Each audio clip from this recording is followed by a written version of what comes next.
আসবে। আল্লাহ রাব্বুল আলামিন তার অগণিত বান্দাদের মধ্যে থেকে যাকে ইচ্ছা বিপদ আপদ রোগ বালাই বা সুখ দুঃখ দিয়ে পরীক্ষা করে দেখেন। সুখের দিনের মতো দুঃখের দিনেও যে বান্দা ধৈর্য হারা হয় না, আল্লাহর সিদ্ধান্তের প্রতি আনুগত্য প্রকাশ করে, আল্লাহ রাব্বুল আলামিন তার প্রতি সন্তুষ্ট হয়ে যান।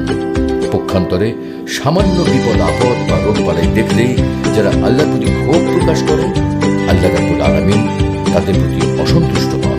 আমরা যখনই কোনো রোগে আক্রান্ত হই, অসুস্থ হয়ে যাই, তখন আমাদের উচিত নবী রাসূল আম্বিয়া আলাইহিস সালামের কথা স্মরণ করা, আল্লাহ নৈকট্যশীল বান্দাদের কথা স্মরণ করা।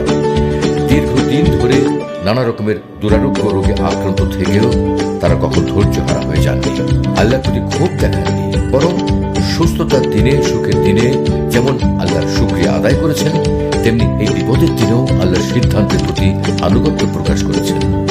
অধৈর্য না হয়ে